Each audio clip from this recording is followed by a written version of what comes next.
Have you thought about the Holy Spirit being chaliced in the chakra, in each of the chakras? Have you thought about how the Holy Spirit can quicken in you in response to your fervor? The ultimate vibration, the balanced vibration of each chakra. Thus wisdom glows by the Holy Spirit. The Holy Spirit enhances and breaks the bread of life of the petals of God. Now I come to give to you the oil of gladness from my heart, the gladness and the rejoicing that because that universal mind is so in you, with you, a part of you, all around you, that there is hope for self-transcendence. You are not stuck in the mud of mediocrity, but you can transcend the self moment by moment, day by day. Our God has not limited you, and the Holy Spirit's fervor for your victory can be seen as you yourself are alive with the excitement of the next new assignment to amplify the path and the teachings for all who yearn to drink of this elixir, this golden elixir that truly nourishes the cells of the mind and prepares that mind to be fused with God's mind. As has been said, there is no other mind. Now visualize going forth from your crown chakra, infinite needle rays piercing the density and darkness of the earth, especially in those places where children of all races and nations are deprived of the true education. The true education begins with the heart, and thus out of the heart are the issues of life. Out of the heart, there is the compassion that draws wisdom as twin pillars in the temple of being. I, Lanto, am one with the messages given by Elohim and archangels. Know this, beloved, that we have the same determination, and our issues include all that is fed the minds of children on television, through music that destroys, through the media, through books that are written to destroy the spirit. Think of it, beloved, the spirit of the little child, happy, every moment, every waking moment, seeking to learn. To know and to desire to know is the native instinct of the soul. Thus look at the little child unhampered, unfettered, and uncontaminated, and say to yourself, I was once that little child, and I would be that little child again. Much must be accomplished in the earth. You have made education a priority. You have invited guests to speak on the subject throughout this conference. You see the revolution happening before your very eyes. I draw you back to the source of all being, and I say, let all that you do to bring forward, indeed the entire human race, be coated with the light of eternity, and break the bread of eternity, so that those who have the ultimate knowledge may also have the ultimate gift of the Holy Spirit, the gift of wisdom. For what are the gifts, beloved, without the Spirit? And what is the Spirit if it be not introduced if it be not a part of each one's life. You realize that, though the Spirit of the Lord is everywhere, God has appointed one of his ascended sons to represent that Spirit. You call that one the great Lord, the Mahachohan. I ask you, as you walk here and there, do your errands, and you think of God, to receive the Mahachohan as your personal friend, advisor, counselor, companion, and one who keeps you in the course of your own very special and unique divine plan.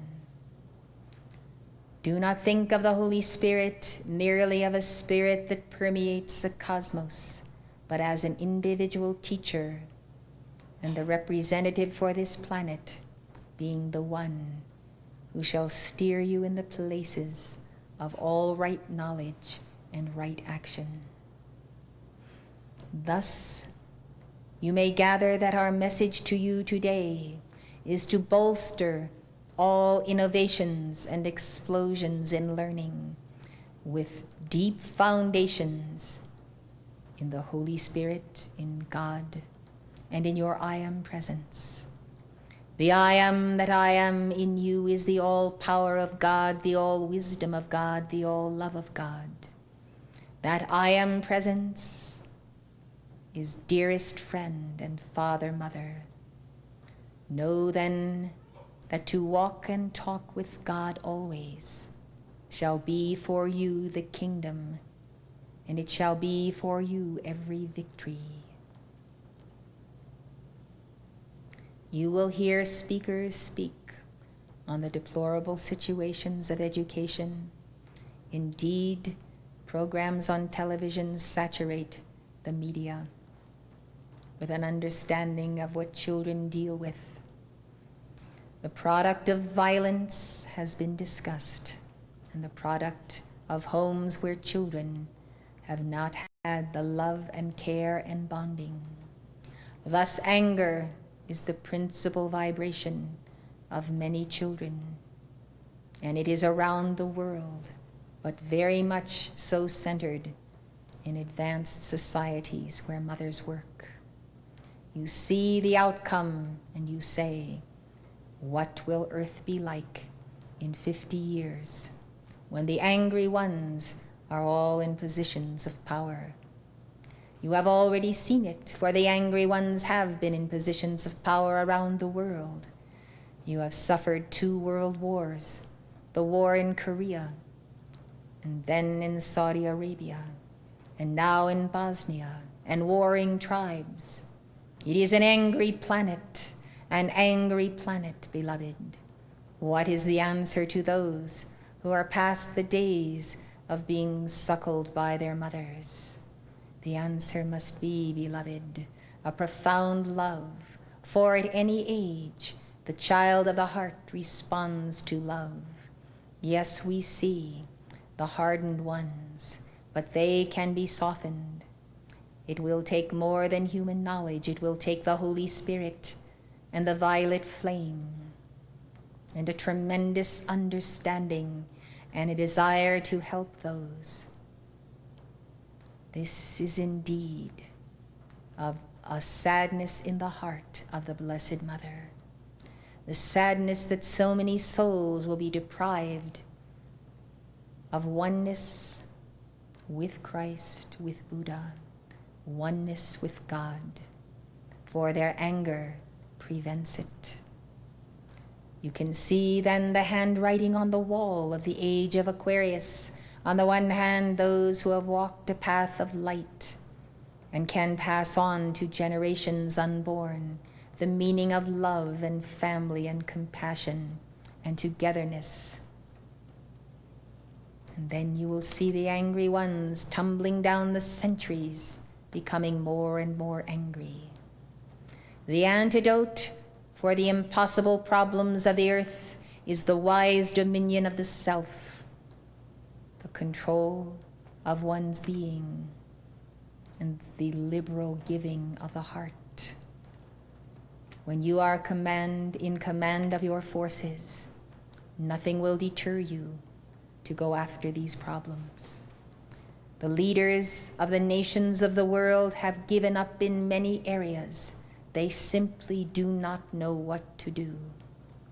States and nations are being bankrupted. Monies are falling, and there is threat of economic collapse here and there. The problems are too great. What shall come upon the people? You watch almost in horror as you see your own leaders not being able to deal with the critical issues of the times. Wise dominion, beloved, it begins in the heart, it extends to the larger circle. It will take much to restore earlier centuries when drugs were unknown, when mothers stayed at home, when children learned even by candlelight. And so a president was born out of humble circumstances, only to prove that anyone in this nation or any nation can rise to the top, either with the help of God or with the help of fallen angels. You have seen both kinds day after day. Some of you will not read or look at even the president of this nation.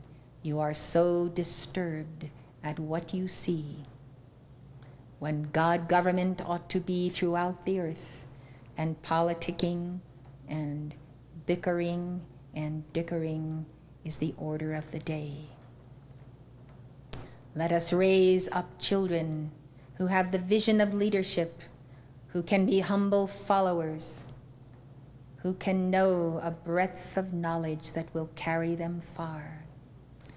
Let your souls be tutored by the Holy Spirit and your Holy Christ self, and resolve again, in case you may have broken your resolve, to obey the direction of your Holy Christ self.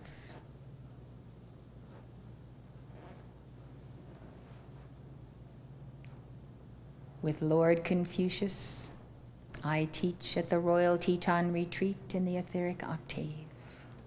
I welcome you to this retreat, for out of the East, Lord Confucius has come to sponsor this Western civilization, as have I. It has been predicted that great things shall come upon South America. But do not be superstitious. It shall not happen unless you make it happen. It is not something that will just come to pass. It is ordained of God, but those in embodiment must make that civilization happen. The strongest point in favor of this victory is your devotion to the Blessed Mother, to the Lord Christ.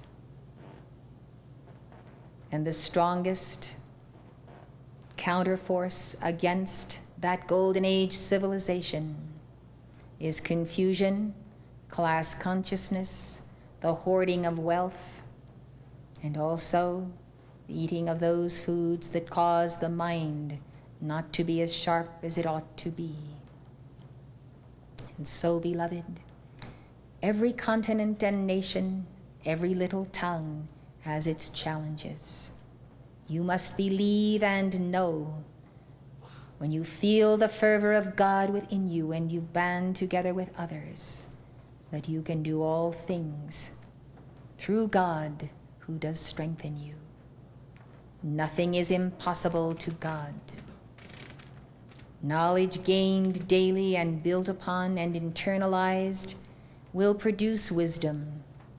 Wisdom that comes with the decades of observing oneself, one's people, one's nation, seeing the repetition of ignorance and seeing the bright future when individuals such as yourselves are determined to break out of the mold of the ordinary and to recognize the extraordinary potential of the human being when that human being is endued with a living presence of God. This is how small numbers through the ages have brought civilization to new heights. So let it be done again, for you know the power of the 10,000 times 10,000. You know the way of freedom.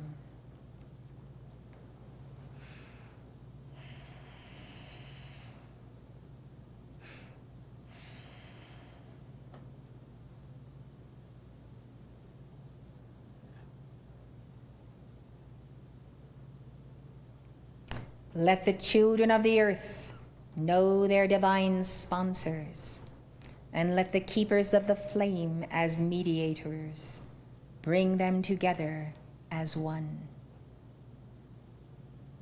I, Lanto, recommend your deep study in Taoism throughout Summit University this summer, for it shall give you a peace that continually transcends itself as you enter the heart of the Tao and know yourself as the all and the nothing.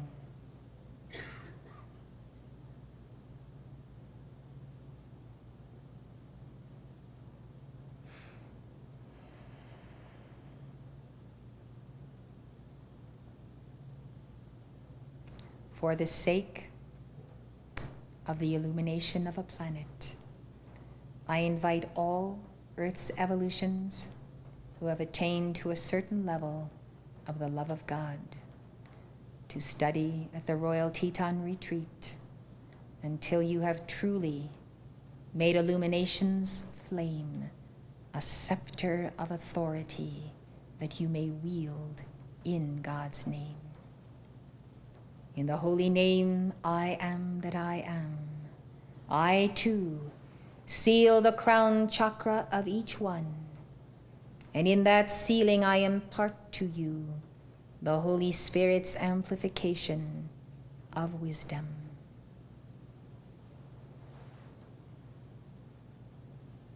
I bow to wisdom's flame in your heart.